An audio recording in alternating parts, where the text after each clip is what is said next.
যে আল্লাহ আমাকে আপনাকে একটি দিনই মাজমায় আসা এবং বসার মতো একটা সুযোগ করে দিছেন। এই জন্য অন্তরের অন্তঃস্থল থেকে একবার কালিমাতুর শুকরিয়া আদায় করে আলহামদুলিল্লাহ, আবারও শুকরিয়া আদায় করে আলহামদুলিল্লাহ। আল্লাহর ওয়াদা, কোনো ব্যক্তি নিয়ামত পাইয়া নিয়ামতের শুকরিয়া আদায় করলে আল্লাহ তার নিয়ামতকে বাড়াইয়া দেয়। আর কোনো ব্যক্তি নিয়ামত পাইয়া যদি নিয়ামতের শুকরিয়া আদায় না করে, তাহলে তার কাছ থেকে নিয়ামতকে চিনাইয়া নেন। এই জন্য ভাই আমাদের প্রয়োজন হইল হার হালতে আল্লাহ তাআলার শুকরিয়া আদায় করা। কারণ নবীজি বলতেছেন, লা ইউমিনু আহাদুকুম হাত্তা আকুনা হাব্বা ইলাইহি মিন ওয়ালিদিহি ওয়া ওয়ালাদিহি ওয়ান নাসি আজমাইন, যে তোমরা ততক্ষণ পর্যন্ত মুমিন হইতে পারবে না যতক্ষণ পর্যন্ত তোমরা আমাকে তোমাদের ছেলে সন্তান, ভাই বোন, টাকা পয়সা, আত্মীয় স্বজন, এমনকি নিজের জীবনের চাইতে ততক্ষণ পর্যন্ত আমাকে মোহব্বত না করবে, ততক্ষণ পর্যন্ত তোমরা পূর্ণ মুমিন হইতে পারবে না। সুবহানাল্লাহ বলতেন না? নবীকে যদি আমি আপনি মোহব্বত নিজের জীবনের চাইতে মোহব্বত না করতে পারি, হ্যাঁ, তাহলে আমি এখনো কি করতে হইতে পারছি না, পরিপূর্ণ মুমিন হইতে পারছি না। আমি আপনি নিজেকে রসুলের, হ্যাঁ, নিজেকে রসুলের কি দাবি করতেছি? উম্মত দাবি করতেছি। কিন্তু আমার আপনার প্রয়োজন হইল রসুলের আদর্শ অনুযায়ী চলা।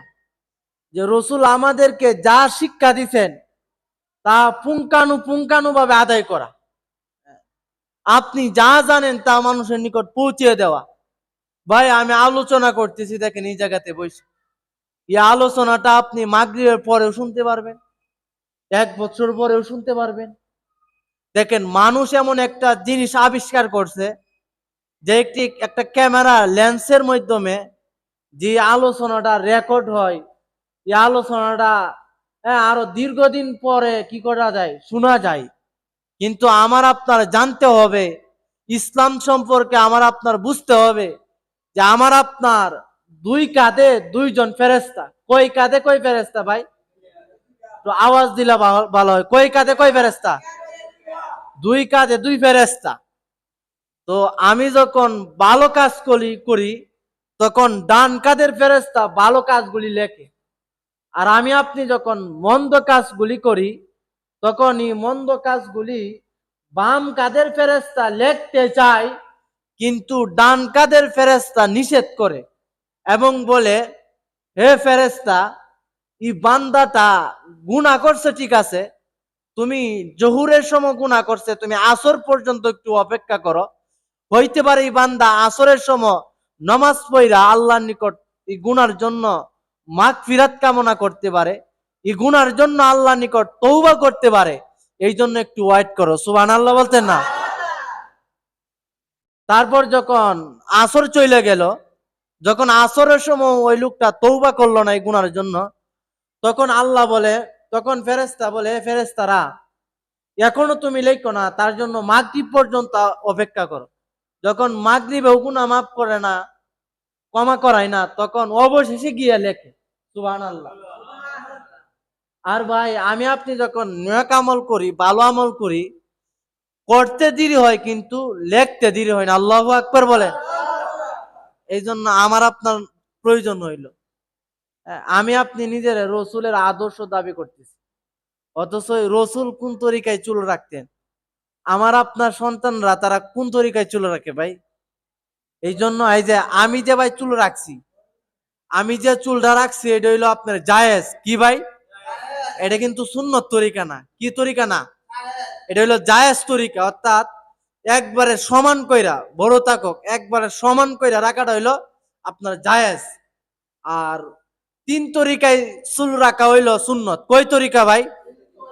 3 তরিকায় চুল রাখা হইলো জায়েজ।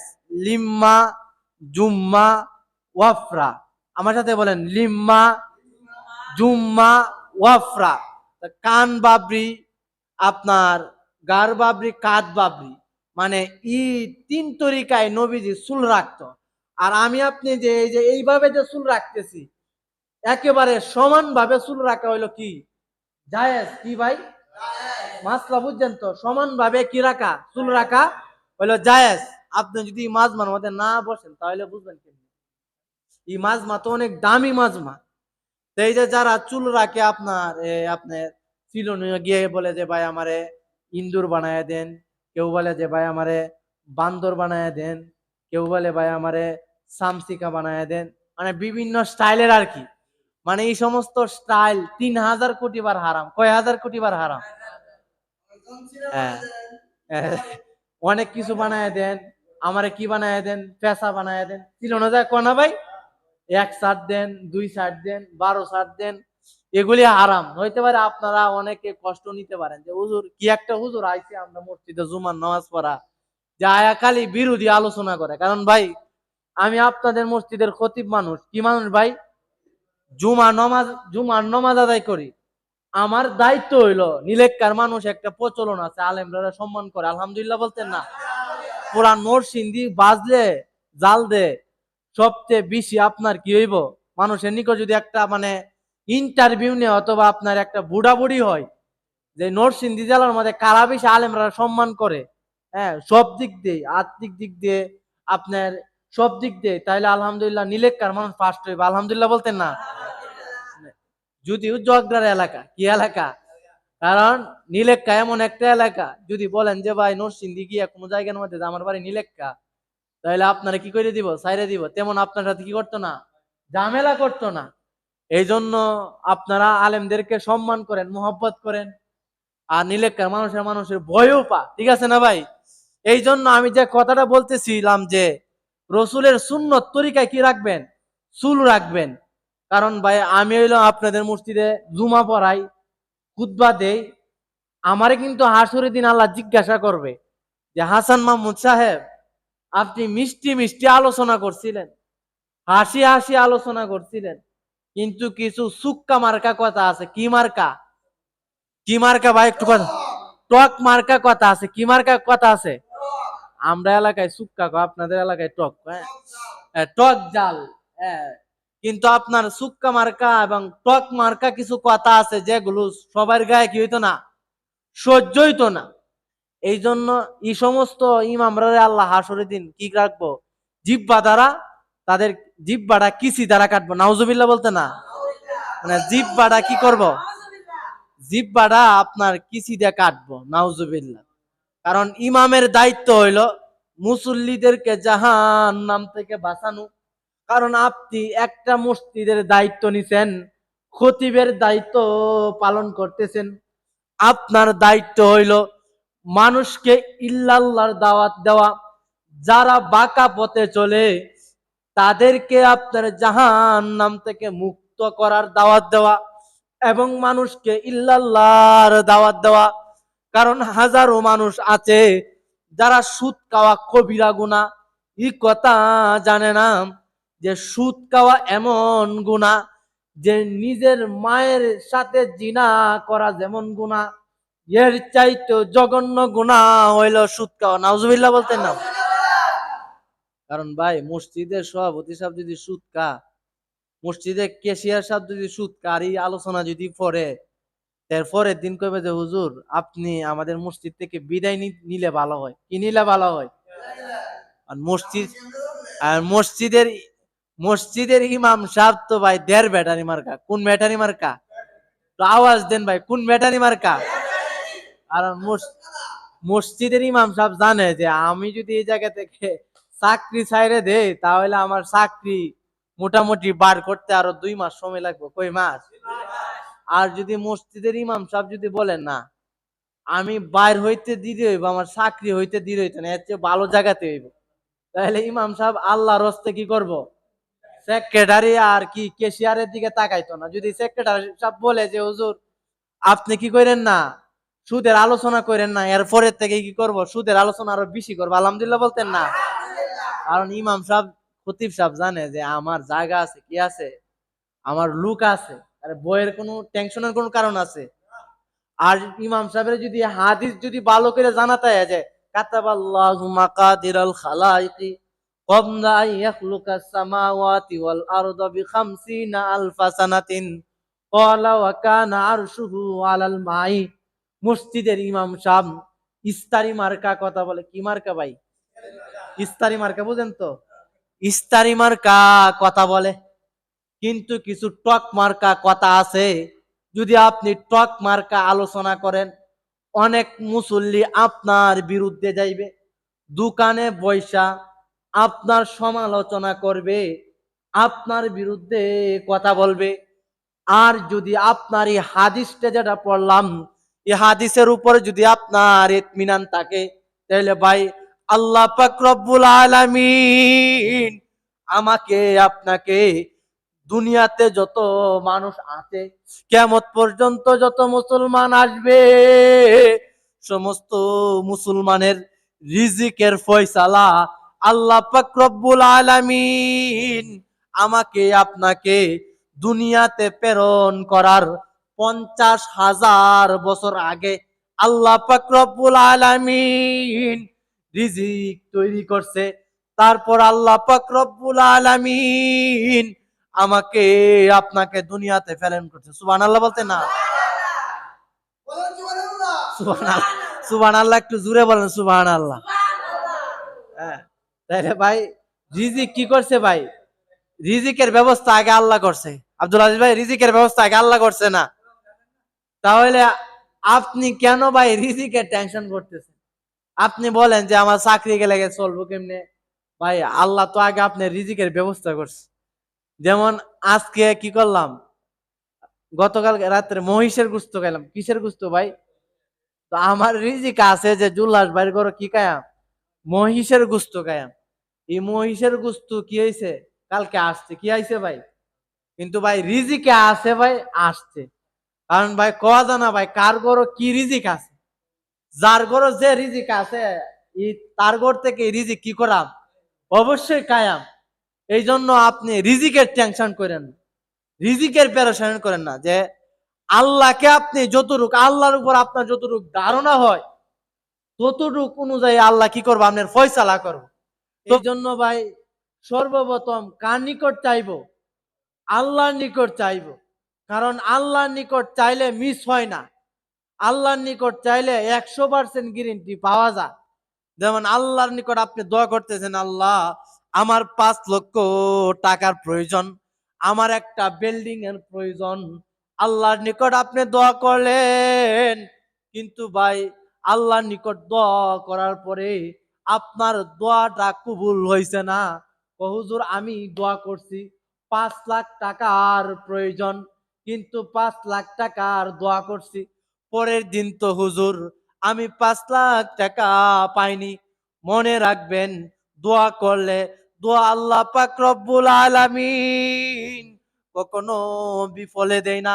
আপনি দোয়া যেটা করছেন, এই দোয়া যদি কবুল না হয়, যেমন আপনি দোয়া করলেন আল্লাহ আমার টাকার প্রয়োজন, দোয়া করলেন, কিন্তু এই দোয়াটা যদি কবুল না হয়, তাহলে মনে রাখবেন এই দোয়াটা যদি আপনার কবুল হইতো, 5 লাখ টাকার একটা দোয়া করছেন, কিন্তু এই দোয়াটা কবুল হয়েছে না, কিন্তু মনে রাখবেন এই দোয়া আপনার কবুল হয়েছে।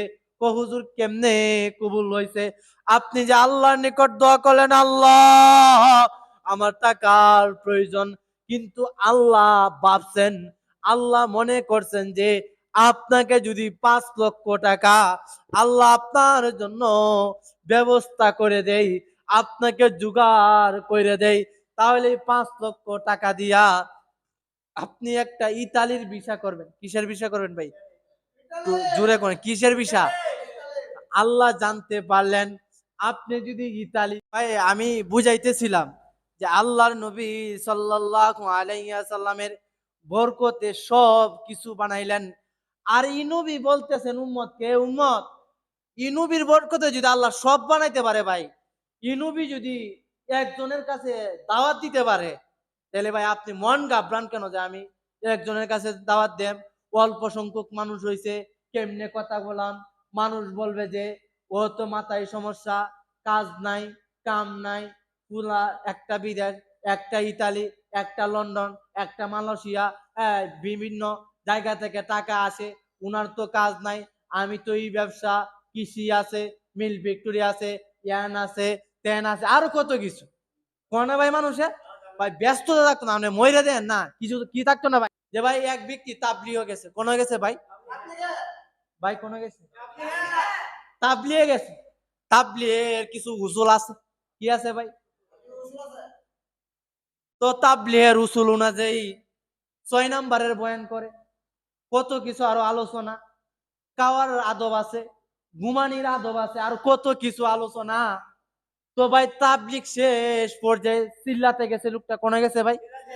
তো যখন সিল্লাতে যাওয়ার পরে এই লোকটা কোনোদিন পিছনে ভুলে কোনোদিন পিছলাকায়া পশ্চিম দিকেও ফিরে নাই। নমাজ তো অনেক দূরের কথা, কি কইছি ভাই, ভুলে কোনোদিন ফিসলা, ফিসলা বুঝেন তো, গ্রামের মানুষ বুঝবেন, ভুলে কোনোদিন ফিসলাকায় পশ্চিম দিকে ফিরে নাই। ওই লোকটা নমাজ তো অনেক দূরের কথা। এমন হিন্দু মার্কা মুসলমান দেশে আছে না? আমাদের দেশে আছে, আসলে আছে। যে শুক্রবারে নামাজটা করেন না ভাই, আছে না ভাই? শুক্রবারে নামাজটা করেন, চিন্তা করছেন আপনি বিষয়টা? রাসূলুল্লাহ সাল্লাল্লাহু আলাইহি ওয়াসাল্লাম বলেন, যারা মসজিদ তৈয়া ঘরে নামাজ পড়ে বিনা কারণে, আমার মন চাই কিছু যুবককে বাড়া করে, আপনাদের মতো যারা যুবক আছে না, এরা যুবক শক্তিশালী না, যদি বলি যে ভাই বিল্ডিংটা ভাঙা লাগবে, তাহলে কোথায় লাগবে কিছুদিনের ভিতরে, ঠিক আছে না? তাহলে এই সমস্ত যুবককে একটু বলছেন যে এই সমস্ত কিছু যুবকদেরকে নিয়ে যারা বিনা কারণে মসজিদ বাদ দিয়ে গড়ে নামাজ আদায় করে, তাদের গড়গুলি আমি লাকড়ি দ্বারা ফুরাই দিই। নাউজুবিল্লাহ বলতেন না? এই কথা যদি নামাজ পড়ার পরে বলে বিনা কারণে, কিন্তু যেগুলো যারা নামাজ পড়ে না, ইয়ার বিরুদ্ধে কি ভাই চালা, কি ভাই জুলার ভাই, এর বিরুদ্ধে কি ভাই চালা হইব? কঠিন ভাই চালা না। এই জন্য আল্লাহ আর নবী বলেন, মুসলমান এবং কাফেরের মধ্যে পার্থক্য হইলো নামাজ চাইরে দাও। নাউজুবিল্লাহ বলতেন না? মুসলমান এবং কাফেরের মধ্যে পার্থক্য কি? নামাজ চাইরে দাও, মানে ইমানটা কোন রকম আছে আর কি। কারণ যে আপনি যে নামাজ চাইরে দেন, ডান্ডা কিন্তু ডান্ডা ভরা কিন্তু দিব, কি দিব? ডান্ডা কিন্তু দিব, ডান্ডা মিস নাই। গুতায় লাইব একবার 18 দিন আল্লাহ বাইরে কি করব? গুতায় লাইব 18 দিন আল্লাহ বাইরে। তো ওই লোকটা তাবলিগে গেছে, যাওয়ার পরে অল্প সময় ছেড়ে দিতেছি, তাবলিগে যায়া সিল্লা দিছে।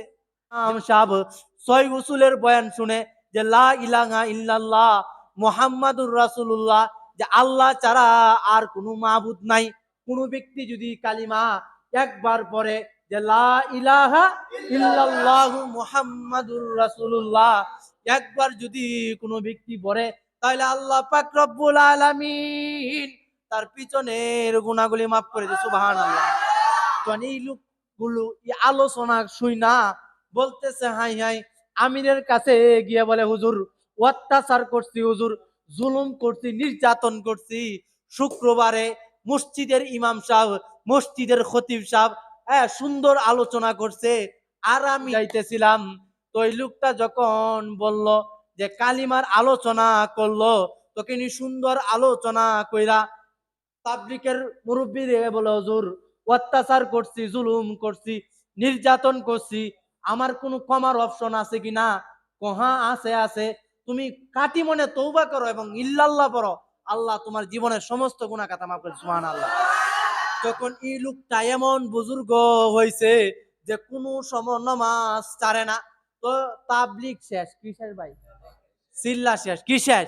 তখন আমির সাহেব সবাই এইভাবে বসায় বলতেছে, বাবা আমার সাথে ওয়াদা করেন কোন সময় কোন দিন ইচ্ছাকৃত ভাবে কোন সময় জামাত ত্যাগ করবে না। তখন বলল আচ্ছা হুজুর ঠিক আছে, কোন সময় আমি জামাত ত্যাগ করবো না। সুবহানাল্লাহ বলতেন না? অল্প সময় ছাড়িয়ে দিতে মূল আলোচনা তাইছি মাত্র। তো ওই লোকটা দিন আকাশটা মেঘাচ্ছন্ন, ইমাম সাহেব কি বলছিল, জামাত ছাড়া দেব ভাই, জামাত ছাড়া দেব? জামাত ছাড়া যাইতো না। একদিন আকাশটা মেঘাচ্ছন্ন, আকাশ থেকে টেপ টেপ বৃষ্টি পড়ে, আকাশটা ডব ডব শব্দ করে। তো ওই লোকটা বলতেছে, আই হাই, আমিরের সাথে তো আমি ওয়াদা দিলাম যে আমি 5 ওয়াক্ত নামাজ জামাতের সাথে আদায় করব। আজকে তো আকাশটা মেঘাচ্ছন্ন, আকাশ থেকে টপ টেপ টেপ বৃষ্টি পড়ে, আকাশটা ডব ডব শব্দ করে, আকাশটা টন টন শব্দ করে। বিবি সাহেব বলতেছে, হে আমার প্রাণের স্বামী, 5 ওয়াক্ত নামাজ পড়েন, আজকে আপনি মসজিদে যাওয়ার প্রয়োজন নাই, ঘরে পড়ে নেন। তখন বিবিরে বলতেছে, হে আমার প্রাণের বিবি, আমি কখনো নামাজ মসজিদে ছাড়া পড়বো না। আল্লাহু আকবার। আমি কখনো নামাজ মসজিদে ছাড়া পড়বো না।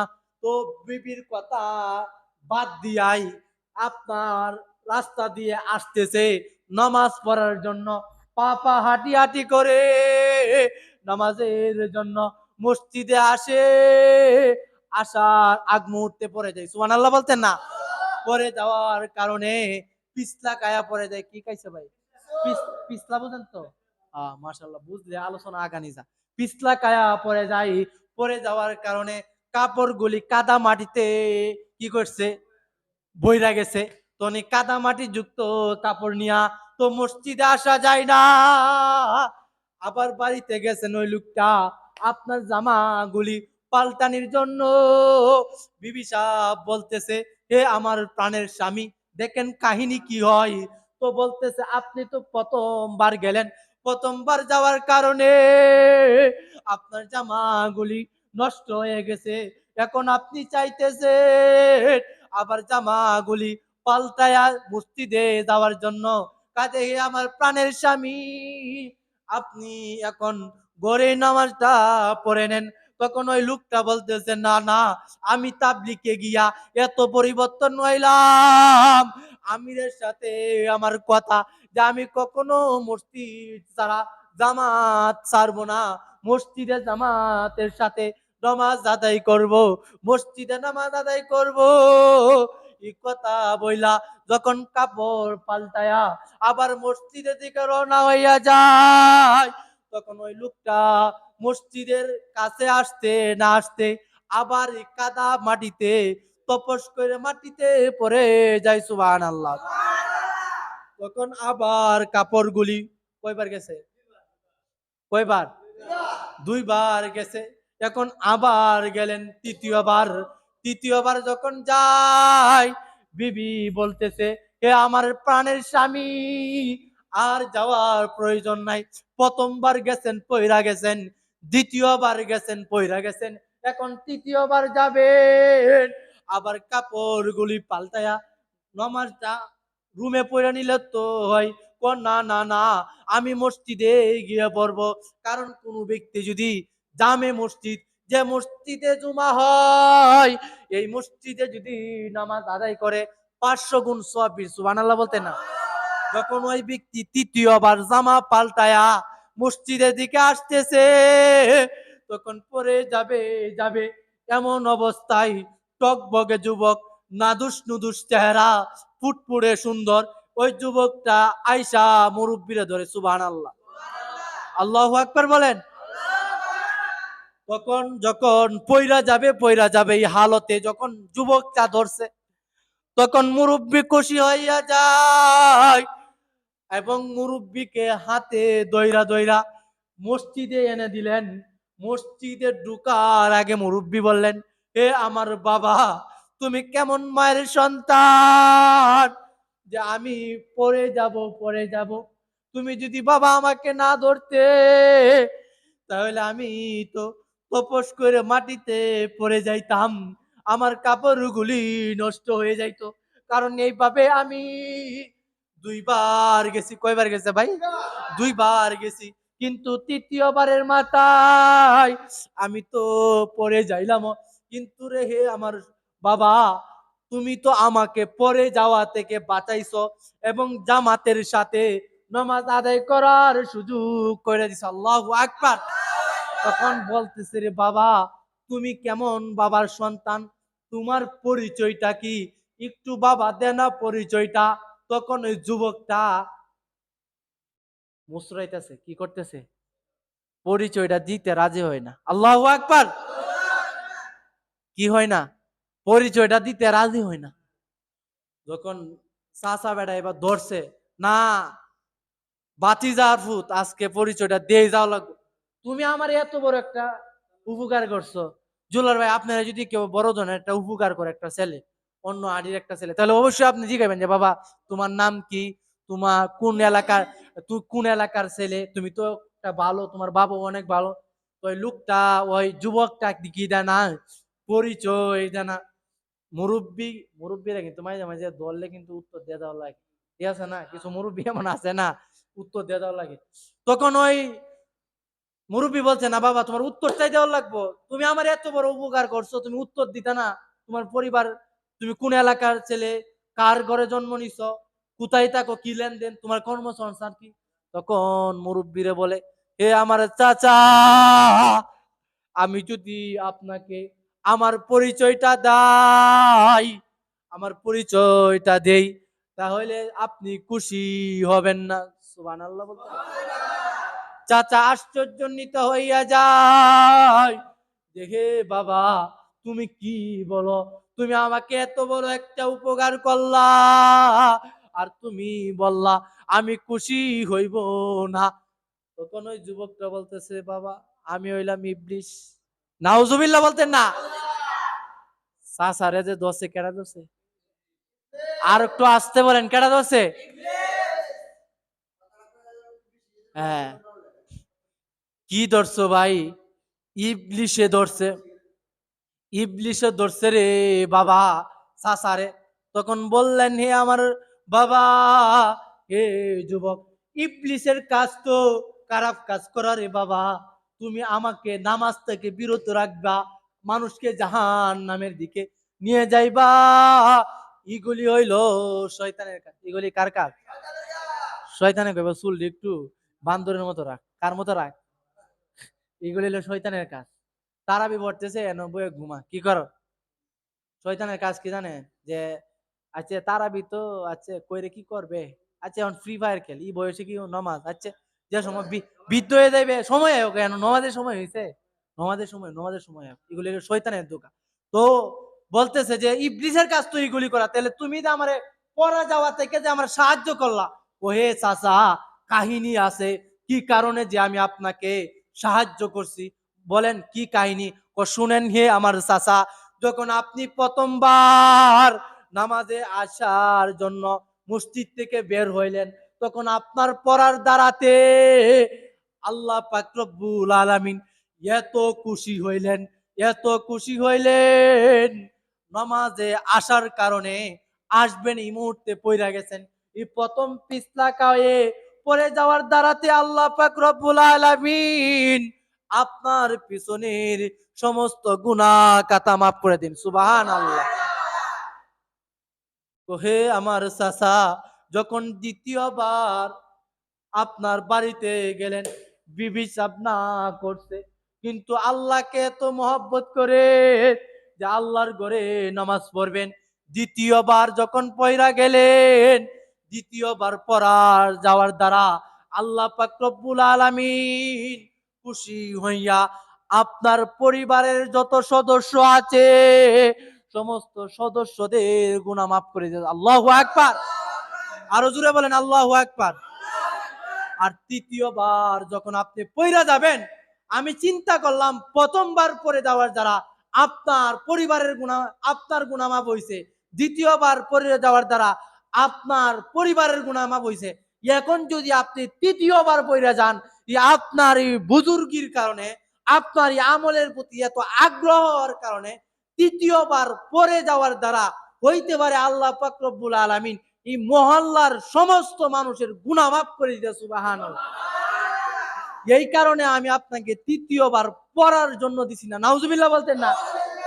এই কারণে আমি কি করছি না, কারণ আপনি এই এলাকাতে সুদকুর আছে, ঘুষকুর আছে, জিনাকুর আছে, হাজার মানুষ গুনাহ করে, কারণ আপনি তৃতীয়বার পড়ে যাবেন ইউসিল্লাহ, কি করব আল্লাহ এই এলাকার মানুষের, ভাইয়া এরকম ঘটনাটা যদি আপনার বেলা হইতো, যে আপনি পড়ে যান আর যদি নিলেক্কার মানুষ ব্যাগ গুনাহগুলি মাফ করে দেয়, তাহলে কি মনে করেন? হ্যাঁ, তাইলে বলছে যে তৃতীয়বার পরে তারা আল্লাহ কি করলো, মানুষের সমস্ত গুনাহগুলি মাফ করে দিল। কাজে কাজে আমি আপনাকে তৃতীয়বার না পড়ার জন্য কি করছি, ধরছি এবং মসজিদে পৌঁছে দিছি। শয়তানের কাজ হইলো খারাপ কাজ করা। কি কাজ করা? কাজে আল্লাহ তাআলা আমাদের কি কথাগুলোর উপর আমল করার তৌফিক